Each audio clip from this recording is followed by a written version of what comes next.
प्रिय विद्यार्थियों नमस्कार। शक्ति क्लासेस यूट्यूब चैनल पर आपका स्वागत है। तो आज अपने कक्षा 9 के विद्यार्थियों के लिए जो संख्या पत्ती का अध्याय अपना चल रहा था उसको आगे बढ़ाते हैं। तो विद्यार्थियों आज तक आपने देखा कि अपने पास सबसे पहले प्राकृत संख्याएं आई थी, फिर उसमें शून्य मिला के अपने पूर्ण संख्या तैयार की थी और फिर उसमें जो ऋणात्मक संख्याओं का आगमन हुआ तो इस प्रकार अपने पास पूर्णांक प्राप्त हुए और उसके बाद अपने प्रीम्य संख्या तक पहुंच गए थे। प्रीम्य संख्याएं वे संख्याएं थी जिनको p बटा q के रूप में दर्शाया जा सकते हैं। तो जैसे ही अपने इस तरह की परिभाषा दी कि वे संख्याएं जिसको p बटा q के रूप में दर्शाया जा सकते हैं, तो अपने पास एक नई बात निकल के आई कि कुछ संख्या ऐसी भी है जिसको p बटा q के रूप में नहीं दर्शाया जा सकता। तो अपने पास दो समूह बन गए थे। अब तो एक समूह को तो अपने प्रीम्य संख्या के नाम से जाना था और एक संख्याओं को अपने अप्रीम्य संख्याओं के नाम से जाना था। तो इन दोनों समूह को यदि अपने देखें तो ये अपने पास वास्तविक संख्याएं थी। तो अपना जो मुख्य बिंदु जो चल रहा था वो था वास्तविक संख्याएं।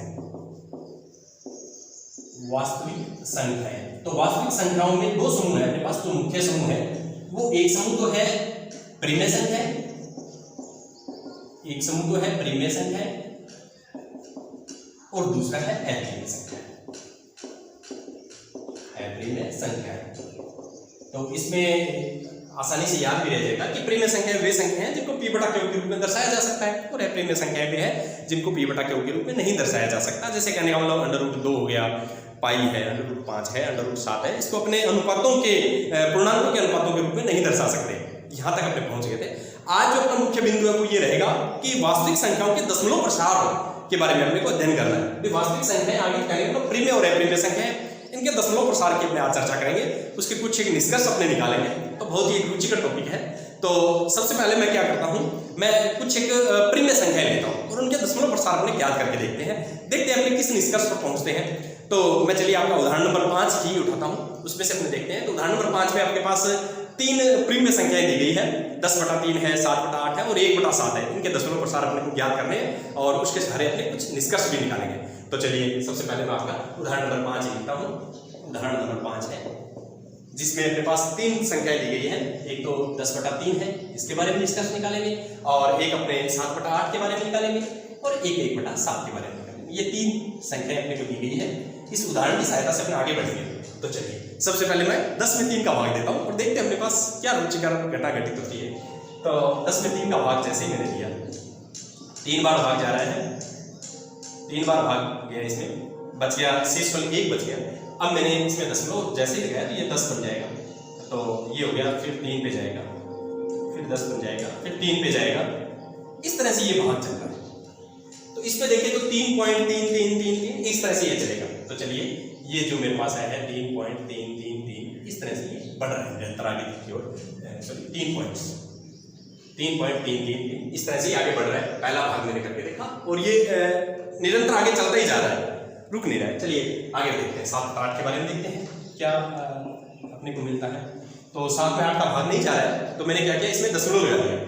तो जैसे ही दशमलव लगाएंगे तो ये अपने पास इस तरह से बन गया। अब इसमें यदि अपने देखें तो ये हो गया 8 का जो भाग है वो 8 बार जा रहा है। इसमें 8 को 8 से गुणा करेंगे तो 64 आ गया। अब जब आप ये 6 है तो मैंने 60 बना दिया इसको, तो ये बन गया अपने पास 7 बार भाग जा रहा है। इसी तरह ये देखें तो 4 का 40 और 5 बार भाग जा रहा है।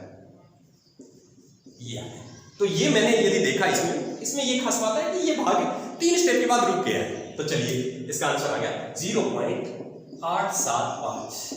तीसरा भाग मैं देखूं 1/7 का,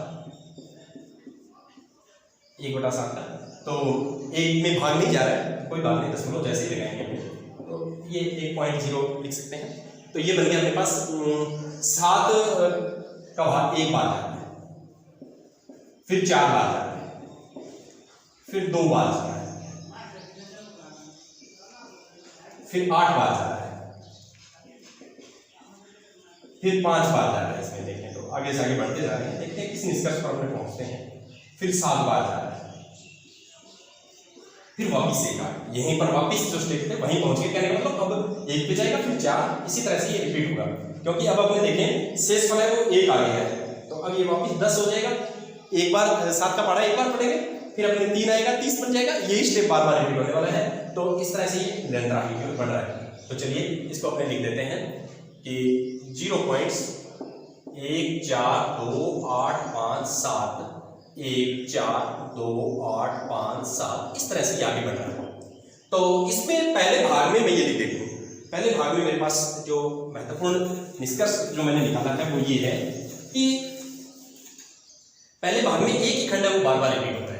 तो चलिए इसको अपने ऐसे लिख सकते हैं फिर 3.3 बार। दशमलव के बाद एक ही खंड है या एक अंक का ही खंड है वो बार बार आगे बढ़ रहा है। इसमें है नहीं, इसको मैं यूं लिख सकता हूँ 0.1428557 ये पूरा एक खंड बन गया है जो रिपीट होने वाला है। इसमें ये खंड है वो बार बार पूरा खंड रिपीट हो रहा है। देखें आप 1 4 2 8 5 7 1 4 2 8 5 7 इस तरह से चलेगा।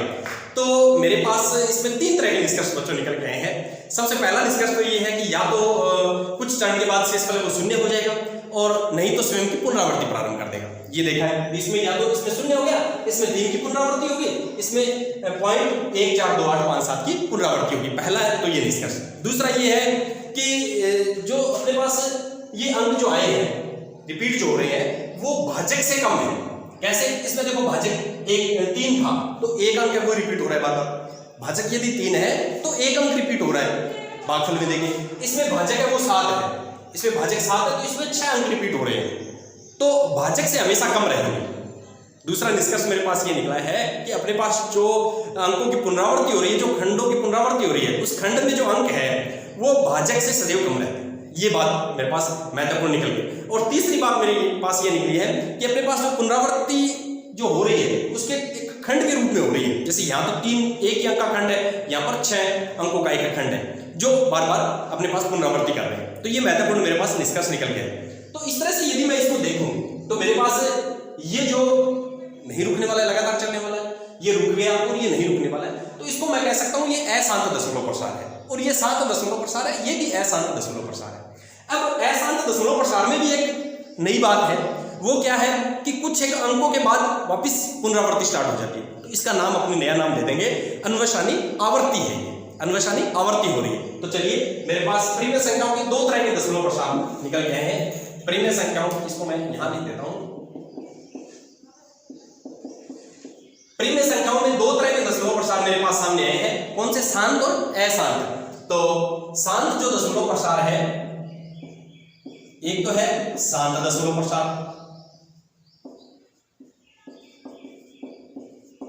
और एक है अन्वेषानी आवर्ती, यानी कभी नहीं रुकने वाली आवर्ती। आवर्ती है कुछ अंक कुछ खंड वो रिपीट होंगे, परंतु ये अन्वेषानी यानी लगातार आगे बढ़ने वाली है। तो चलिए इस तरह से मेरे पास 2 पार्ट क्या होंगे, ये शांत है और ये अशांत है। तो परिमेय संख्याओं में जो दशमलव प्रसार यदि देखें तो शांत और अशांत टाइप के होते हैं। अशांत में क्या मुख्य बात है कि अन्वेषानी आवर्ती होती है, कुछ खंड है वो बार बार रिपीट होते हैं। ये निकल गया। इसी के साथ अपने 5 उदाहरण भी कंप्लीट कर लिए अपनी पाठ्य पुस्तक का। चलिए अब अपने यदि अपरिमेय संख्याओं की बात करें तो उनके बारे में चलो मैं लिख देता हूं। ये मैं कुछ एक अपरिमेय संख्या वैसे लेता हूं। मान लीजिए मैंने √2 ले ली। अब √2 का दशमलव प्रसार यदि देखें तो बच्चों ये कभी न रुकने वाला दशमलव प्रसार है। तो कैसे है? जैसे मान लीजिए 1.4142 इस तरह से आगे बढ़ता जाएगा। 1 3 5 6 1 3 5 6 इस तरह से और देखें तो और आगे चलता जाएगा। 2 3 7 3 और ये रुकने वाला नहीं है, निरंतर आगे बढ़ता रहेगा। जैसे और भी आगे अपने देखें तो 0 9 5 0 और भी यदि आपको आगे देखना है तो 4 8 8 0 ये इस तरह से ये चलता रहेगा। और इसमें यदि आप एक बात और देखोगे तो इसमें कोई अंक है वो खंड वो पुनरावृत्ति नहीं कर रहे हैं। आगे का अंक जो आएगा उसके बारे में अपने कह नहीं सकते कि क्या आने वाला है। तो इस तरह की है। अपने पाई का मान भी देख लेते हैं। पाई का मान अपने लिखते हैं 22/7। पाई का मान 22/7 के बराबर नहीं होता है, वो एक समीकृत मान है, उसके नजदीकी का मान है। तो पाई का मान यदि देखें तो बच्चों आपके सामने बहुत ही अच्छा डिस्कस निकल जाएगा। 3.1415 इस तरह से अपने मान देखते हैं इसका। तो क्या ये यही खत्म हो गया? बिल्कुल खत्म नहीं हुआ, ये आगे बढ़ता जा रहा है। जैसे 9 2 6 5 और इसके आगे की यदि बात करें तो 3 5 8 9 इस तरह से ये बढ़ता जा रहा है। अब आगे के अंकों के बारे में अपने नहीं कह सकते क्या आने वाले हैं। तो इस तरह से जैसे इसके आगे आ जाएगा 7 9 3 2 3 8 इस तरह से ये जो पाई का मान है वो बढ़ता जा रहा है, आगे से आगे चलता जा रहा है। तो देखिए इसमें कोई खंड है वो पुनरावृत्ति नहीं कर रहे हैं। तो ये भी एक दशमलव प्रसार है। अब आप समझ रहे हो ये कैसा दशमलव प्रसार है? ये बच्चों अशांत दशमलव प्रसार है। अशांत तो अपने परिमेय संख्याओं में भी देखा था, उससे कुछ अलग है। क्या बात अलग नजर आ रहा है? इसमें ये बात मेरे को मुख्यतः नजर आ रही है कि ये अपने पास अन्वशानी अनावर्ती है, कोई खंड है वो आवर्ती नहीं कर रहा है। तो इसका मैंने नया नाम दे दिया है, अपरिमेय संख्याओं का दशमलव प्रसार जो होता है वो अन्वशानी यानी बिना रुकने वाली अनावर्ती होती है। तो ये मेरे पास ये दोनों टाइप के जो दशमलव प्रसार है वो ऐसा तो दशमलव प्रसार है, परंतु इन दोनों में अंतर है। वो क्या है? ये तो है अन्वशानी आवर्ती है कि कुछ खंड है वो बार बार रिपीट होंगे, और इसकी खास बात है कि इसमें कोई भी खंड है वो रिपीट नहीं होगा। आगे के अंक के बारे में अपने नहीं कह सकते। तो अब मैं दशमलव प्रसार को यदि देख के भी बता सकता हूं कि वो परिमेय संख्या है या अपरिमेय संख्या है। तो कोई भी दशमलव प्रसार वो शांत है, आपको कोई शांत दशमलव प्रसार दे दे तो आपसे पूछे कि ये कैसा है, तो अपने निष्कर्ष इसमें निकाल सकते हैं कि वो परिमेय संख्या का दशमलव प्रसार है या परिमेय संख्या है वो। और अन्वशानी आवर्ती यदि हो तो भी वो परिमेय संख्या है। और यदि मैं ऐसा कोई दशमलव प्रसार आपको दे दूं, जैसे उदाहरण तौर पर मैं आपको लिख देता हूं कि मान लीजिए ये दशमलव प्रसार है मेरे पास, ये देखिए इस तरह का दशमलव प्रसार है। ये अपने को पता है कि ये अन्वशानी अनावर्ती है, तो ये अपरिमेय संख्या है। ये कैसी संख्या है? ये अपरिमेय संख्या है। परिमेय संख्या और अपरिमेय संख्याओं का आप अपने दशमलव प्रसार देख करके पता लगा सकते हैं कि शांत दशमलव प्रसार या अन्वशानी आवर्ती हो तो वो परिमेय संख्या होगी, और अन्वशानी अनावर्ती हो तो वो अपरिमेय संख्या होगी। तो चलिए आगे कुछ अपने पास दशमलव प्रसार दिए गए उदाहरणों के माध्यम से, और अपने देखें उनको परिमेय संख्या में व्यक्त कर सकते हैं या नहीं। तो चलिए ये उदाहरण नंबर 5 था, इसको आप ग्रेगरी के रूप में बच्चों कर सकते हैं। चलिए अब आगे बढ़ते हैं, उदाहरण नंबर 6 लेते हैं। बहुत ही एक रुचिकर टॉपिक है, और संख्या पद्धति के बारे में अपने वास्तविक संख्याओं के दशमलव प्रसार की जो चर्चा कर रहे हैं उसमें बहुत कुछ नई बातें अपने को सीखने को मिलेगी। तो चलिए मैं उदाहरण लेता हूं 6 नंबर उदाहरण है। तो सबसे पहले मान लीजिए मैंने दशमलव संख्या में लिख देता हूं, मेरे पास है 3.142678 को p बटा q के रूप में दर्शाइए, जहां p और q पूर्णांक है और q का मान कभी शून्य नहीं हो सकता। दशमलव प्रसार जो इसका देख है अपने को, तो ये कहा गया। तो बच्चों अब आप सबसे पहले ये देखिए ये कैसा दशमलव प्रसार है। 3 तरह के दशमलव प्रसार थे मेरे पास, एक तो शांत दशमलव प्रसार था, और एक अन्वशानी आवर्ती थी, एक अन्वशानी अनावर्ती थी। तो ये शांत दशमलव प्रसार है। मेरे पास 3 दशमलव प्रसार रहेंगे हमेशा, इसमें से अपने को पता लग जाएगा। एक तो शांत दशमलव प्रसार, एक अन्वशानी आवर्ती, और एक अन्वशानी अनावर्ती। ये 3 तरह के दशमलव प्रसार है। ये तो अपने को पता है ये परिमेय संख्या के हैं, इनसे जो बने वो परिमेय संख्या होगी, और ये अपरिमेय संख्या है जिसको p बटा q। तो अब मेरे पास ये है शांत दशमलव प्रसार है, तो निश्चित है परिमेय संख्या है। परिमेय संख्या तो आप इसको p बटा q के रूप में लिख सकते हैं। तो यही इस उदाहरण में दर्शाया गया, इसको p बटा q के रूप में लिख के दर्शाइए। तो चलिए इसको हल करते हैं। बिल्कुल आसान सा उदाहरण दिया गया है। अपने इसमें देख लेंगे कि दशमलव के बाद कितने अंक हैं। दशमलव के बाद यदि मैं देखूं 1 2 3 4 5 6 अंक हैं, तो आप दशमलव हटा सकते हैं और इसके बटा में 1 के साथ 6 शून्य लगाएंगे। जैसे देखिए इस तरह से, ये देखिए इसका दशमलव हट सकता है। कब हटेगा? जब बटा में आपने इसमें दर्शा देंगे कि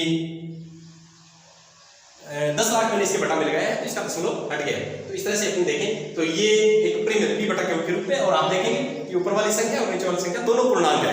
तो शांत दशमलव प्रसार को मैंने परिमेय संख्या यानी p बटा q के रूप में दर्शाया है। तो इस तरह से यदि अपने पास शांत दशमलव प्रसार के सवाल आते हैं तो बिल्कुल आसान है, केवल अपने को दशमलव के बाद के अंक है उनको काउंट करना है, उनको गिनना है, और उसके बटा में संख्या लगा देनी है, 1 के साथ उतनी शून्य ली हुई। तो चलिए अगला उदाहरण देखते हैं, इसको भी ग्रेगरी के रूप में अपने को करना है। चलिए अगला सवाल देखते हैं। उदाहरण नंबर मैं 7 देखता हूं। तो 7 में देखूं तो मेरे पास ये है कि 0.333 इस तरह से, इसके ऐसे भी लिख सकते हैं, 3 है वो बार बार रिपीट हो रहा है, तो इसको मैंने ऐसे भी दर्शा सकते हैं। तो ये देखिए ये कह रहा है इसको p बटा q के रूप में अपने को प्रदर्शित करना है। तो बिल्कुल साधारण सी बात है, अपन देख रहे हैं कि अन्वशानी आवर्ती है तो उसको p बटा q के रूप में अपने लिख सकते हैं। तो चलिए मैं सबसे पहले क्या करता हूं, हल करते हैं इसको। तो मैं मान लेता हूं ये x है, माना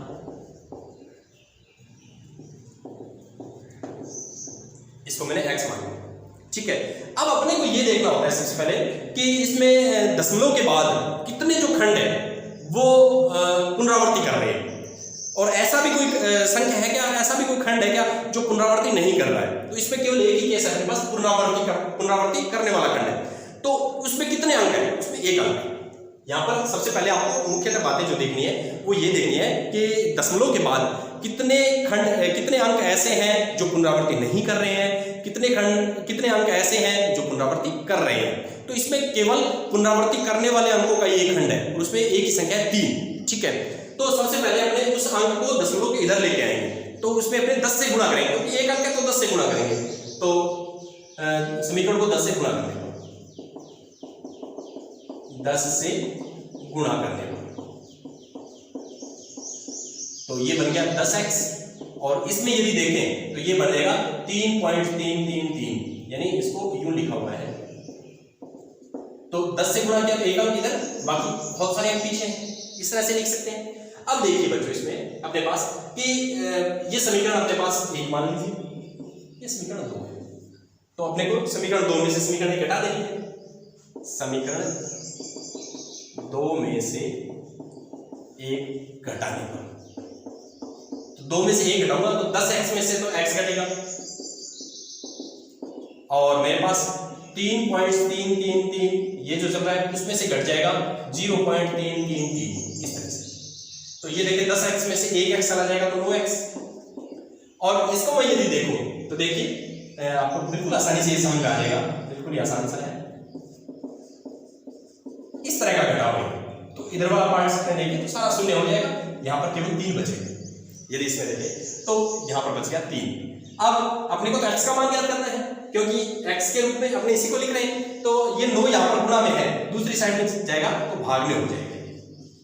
अब इसका सरलतम रूप इस भिन्न का ये है, तो दोनों में 3 का भाग जा रहा है तो 1/3। ये देखिए बिल्कुल साधारण सा सवाल है। ये मैं 0.333 है, इसको 1/3 के रूप में अपने लिख सकते हैं, और एक में यदि आप 3 का भाग भी देखेंगे तो ये दशमलव प्रसार आएगा, जो एक अपने पास अन्वेषानी आवर्ती है। तो इस तरह से अपने उदाहरण नंबर 7 है, उसको आसानी से समझ सकते हैं। तो ये अपने पास एक अन्वेषानी आवर्ती जो दी गई थी, उसको मैंने प्रीमेय संख्या यानी p/q के रूप में, एक प्रीमेय संख्या का दशमलव प्रसार था, उसको मैंने p/q के रूप में व्यक्त कर दिया है। तो बिल्कुल आपको समझ में आ गया होगा। इसको ग्रह कार्य के रूप में भी अपने कर सकते हैं, ताकि जब भी अपने को समझना पड़े या देखना पड़े तो अपने वीडियो की सहायता से या फिर अपने ग्रह कार्य की अभ्यास पुस्तिका में से देख के इसको कर सकते हैं बच्चों। चलिए आगे बढ़ते हैं, अगला उदाहरण लेता हूं।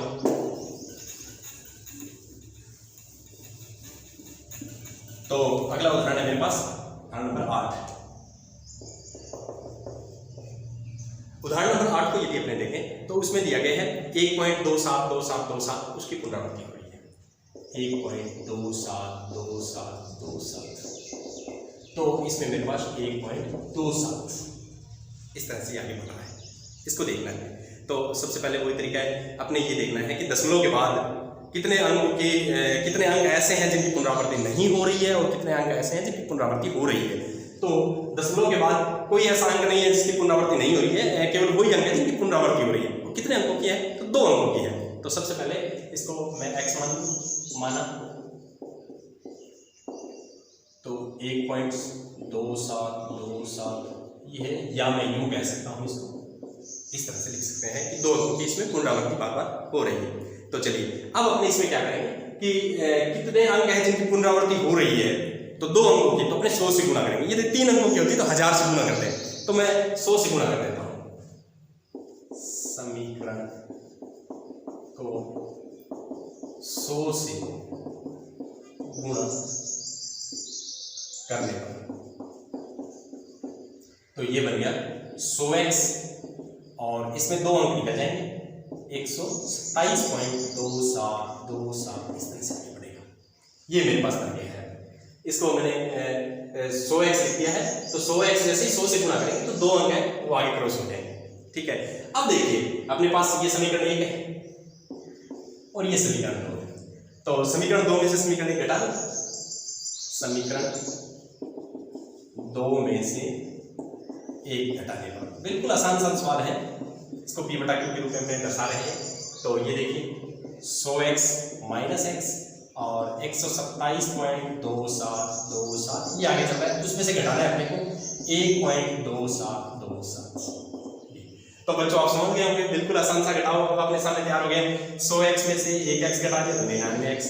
इसको यदि देखें तो 127 में से तो 1 घटेगा, 126। आगे देखो 272727, इसमें भी सेम है तो आगे शून्य आ जाएगा अपने पास, केवल 126 ही आ रहा है। ये आप इसको ध्यान से यदि देखेंगे बच्चों, थोड़ा सा दशमलव का है तो इसको यदि मैं ऐसे देखूं कि ये अपने पास 1 पॉइंट घटाव में कर रहा हूं तो 126 और ये सब शून्य हो जाएगा, तो मैंने 126 लिख लिया। अब देखिए अपने को तो x का मान ज्ञात करना है ना, तो 99 है वो यहाँ पर गुणा में, दूसरी साइड में जाएगा तो भाग में हो जाएगा। तो चलिए ये देखिए, ये अपने पास इसका आंसर आ गया। इसको 126/99, 126 में यदि आप 99 का भाग दोगे तो यही खंड आपको प्राप्त होगा, यानी यही दशमलव प्रसार आपको प्राप्त होगा 1.272727 का। तो इस तरह से देखो कितने आसानी से अपने इस सवाल को, यानी जो दशमलव प्रसार दिए गए हैं प्रिमिय संख्याओं के, उसको p/q के रूप में, यानी किस संख्या के दशमलव प्रसार है, तो ये 126/99 का दशमलव प्रसार है। तो इस तरह से अपने ज्ञान। अब देखिए 8वां सवाल अपने कर लिया, अब अपने 9वें सवाल उदाहरण की तरफ पढ़ते हैं। बिल्कुल आसान सवाल आपकी किताब में दिए गए हैं, जो यदि अपने इन सवालों का अभ्यास करेंगे बार बार तो ये सवाल हमेशा के लिए अपने स्थायी हो जाएंगे और इस दशमलव प्रसार के बारे में अपनी समझ है वो बहुत पक्की हो जाएगी बच्चों। तो चलिए अगला उदाहरण नंबर 9 लेता हूं मैं। 9 नंबर उदाहरण यदि मैं देखूं तो उसमें अपने पास संख्या दी गई है 0.23535 इस तरह से दी गई है। इसको मैं फिर ऐसे लिख सकता हूं 0.235 ऐसे लिख सकते हैं बच्चों। तो सबसे पहले x मान लेते हैं,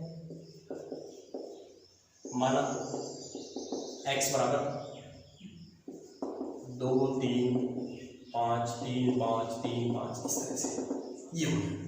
तो चलिए अब इस सवाल में क्या खास बात है, इस सवाल में दो बातें अपने को देखनी है कि कितने खंड हैं या कितने अंक हैं जो पुनरावृत्ति नहीं कर रहे हैं और कितने हैं जो पुनरावृत्ति कर रहे हैं, ये बात मुख्य है। तो सबसे पहले यदि मैं देखूं तो इसमें एक अंक है जो पुनरावृत्ति नहीं कर रहा है।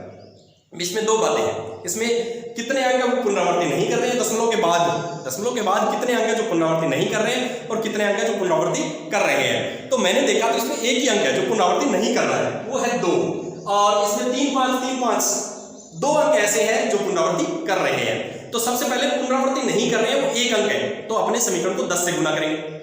बात समझ में आ रही है कि यदि पुनरावृत्ति नहीं करने वाले में एक अंक है तो 10 से गुणा करेंगे, पुनरावृत्ति नहीं करने वालों पर ध्यान देना है पहले। तो चलिए समीकरण को 10 से गुणा करेंगे। 10 से गुणा मैंने इसलिए किया है कि इसमें पुनरावृत्ति नहीं करने वाले हैं वो एक अंक है। तो ये बन गया मेरे पास 10x 3 5 3 5 3 5, ये समीकरण में एक है, ये 2 बन गई है। अब देखिए अब अपने को ये देखना है कि दशमलव के बाद कितने अंक है जो पुनरावृत्ति कर रहे हैं। तो मेरे पास 2 अंक है। अब मैं समीकरण को 100 से गुणा करूं। तो चलिए समीकरण को कितने अंक है जो पुनरावृत्ति कर रहे हैं, तो 2 अंक है और एक अंक ये हो गया 3 अंक है, तो मैं 1000 से टोटल अंक सभी को एक बार तो मैंने पुनरावृत्ति नहीं करने वाले को दशमलव से क्रॉस करवाया है। अब मैं पुनरावृत्ति करने और नहीं करने वाले सभी अंकों को दशमलव से इधर लेके आ रहा हूं, तो 1000 से गुणा करूंगा, 1000 से गुणा करने में तो 1000x, तो ये हो गया 235.3535 इस तरह से ये चलेगा। अब ये समीकरण 3 आ गया। तो इस केस में अपने को 3 में से 2 घटानी है। समीकरण 3 में से 2 घटाने पर तो ये बन गया 1000x माइनस 10x और ये बन गया 235.3535 माइनस 2.3535 इस तरह से बन गया। अब यदि बच्चों अपने देखें 1000x में से 10x मैंने घटाए तो 990x और इसमें से यदि मैं देखूं 235 में से 2 घटेंगे तो 233, आगे कुछ नहीं आना क्योंकि आगे तो शून्य हो जाएंगे। तो चलिए तो x बराबर मेरे पास बन गया 233/990। तो इस तरह से अपने इस सवाल को हल कर सकते हैं। इस सवाल में क्या खास बात है, इसमें दशमलव के बाद आपको ऐसी संख्याएं मिलेगी जो पुनरावृत्ति नहीं हो रही है और पुनरावृत्ति हो रही है। तो सबसे पहले तो आपको पुनरावृत्ति नहीं होने वाली संख्या है उसको दशमलव से इधर लेके आएंगे, और उसके बाद पुनरावृत्ति नहीं होने वाले और होने वाले सभी अंकों को एक बार इधर लेके आएंगे। तो इस केस में अपने पास पहले मैं केवल पुनरावृत्ति नहीं होने वाले को लेके आया, तो 10 से गुणा किए, फिर मैंने नहीं होने वाले और होने वाले मतलब 3 अंक है तो 1000 से गुणा किए, तो अंतिम समीकरण यानी 3 में से 2 घटाने के बाद आपके पास आंसर आ जाएगा। तो इस तरह से अपने देख सकते हैं। चलिए आगे बढ़ते हैं। अंतिम उदाहरण लेता हूं इसका, बहुत ही आसान इसके सवाल दिए गए हैं। तो उदाहरण नंबर है 10 अपने पास। ये कह रहे हैं 1/7 और 2/7 के बीच एक अप्रिमेय संख्या अपने को बताइए, ये सवाल। तो सबसे पहले आपने देखिए 1/7 और 2/7 ये दोनों प्रिमेय संख्या हैं, दोनों प्रिमेय, क्योंकि इसको p/q के रूप में दर्शाया जा सकता है, या मैं यूं कहूं कि ये p/q के रूप में है या पूर्णांकों के अनुपातों के रूप में है। इस तरह से मैं कहूं तो ये प्रिमेय संख्या है। अब यदि मैं 1/7 के बारे में चर्चा करें, हमने देखिए भाग इसका पहले भी हमने किया था भाग, तो इस तरह से इसको लिख सकते हैं। तो एक बार भाग जा रहा है, 4 बार भाग जा रहा है, और अपने पास इसमें 2 बार जा रहा है, 7 बार जा रहा है, 5 बार जा रहा है, और उसके बाद सॉरी ये अपने यहाँ पे 8 बार गया था, 8 बार जा रहा है, उसके बाद 5 बार जा रहा है, उसके बाद 7 बार जा रहा है, ये वापस आ गया। तो ये खंड रिपीट हो रहा है। तो चलिए 1/7 इसको मैं लिख सकता हूँ 0.1428557, और यही खंड बार बार रिपीट होगा। अब आगे देखिए तो वही भाग आ गया। अब देखिए बच्चों 2/7 के बारे में, अब 2/7 के बारे में अपने को भाग देने की कोई आवश्यकता नहीं है। 2/7 के बारे में भाग देने की आवश्यकता नहीं है, क्योंकि अपने देखे यहाँ से, तो ये देखिए भाग शुरू हो गया, यहीं से ये स्टेप चलेगा। तो अपने को पता है कि 2/7 है, इसको 2.0 यदि लिखें तो 0 के बाद दशमलव, ये 20 बन गया। तो 20 में यदि 7 का पढ़ा पड़ेगा 2 बार जाएगा, तो यहाँ से ही रिपीट हो रहा है, 2 बार जाएगा, तो 2 8 5 7 1 4 इस तरह का ये दशमलव प्रसार करेगा। यदि मैं आपको कह दूं कि मेरे पास सपोज कीजिए यहाँ से 3/7 है, उसको चेक करना है, तो अपने इस खंड से लगाएंगे 3/7, तो 30 में 7 का पढ़ा 4 बार पढ़ेंगे, तो 4 के बाद 4 को लेते हुए इसके बाद के अंक उसको रिपीट कर देंगे। इस तरह से अपने सभी का दशमलव प्रसार लिख सकते हैं, 1/7 का, 2/7 का, 3/7 का, 4/7 का, 5/7 का, 6/7 तक अपने यानी लिख सकते हैं। 7/7 1 हो जाएगा।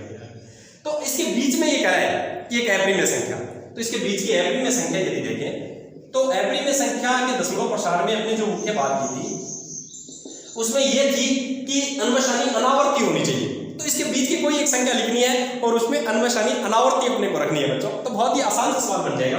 कैसे? देखिए ये 1 4 है और ये 2 8, 1 और 2 ये तो कंटिन्यू संख्या है, तो अपने इसको 2 अंक देखें तो इसमें 1 4 है, इसमें 2 8 है। इसके बीच की कोई संख्या मैं लेता हूँ, सपोज कीजिए मैंने इसके बीच की ले ली 1 5। अब अपने को ऐसे दर्शाना है कि इसमें अनुसानी अनावर्ती रहनी चाहिए, तो लिख देते हैं, तो बिल्कुल आसान है। तो चलिए मैंने ये लिख दिया, ये देखिए इस तरह से अपने इसमें दर्शा सकते हैं। बीच की बहुत सी संख्या ऐसी बना सकते हैं, बहुत सी संख्या ऐसी बना सकते हैं जिसमें अनुसानी अनावर्ती हो। तो इस तरह से अपने इस सवाल को भी पूरा कर सकते हैं। तो ये आपका उदाहरण नंबर 10 हो गया। तो आज हमने जो आगे का चैप्टर है उसमें उदाहरण 5 से लेकर के उदाहरण 10 तक का कार्य पूरा कर लिया है, जो आपने नोट भी कर लिया होगा। इसको आप गृह कार्य के रूप में लिख सकते हैं। तो ये आगे के वीडियो में अपने इस चैप्टर को हल करने का प्रयास करेंगे, और बहुत ही रुचिकर टॉपिक आगे है अपने पास, इसके सवाल जो दिए गए हैं, तो आप भी प्रयास करके देख सकते हैं। और अपने मिलेंगे अगले वीडियो में। धन्यवाद।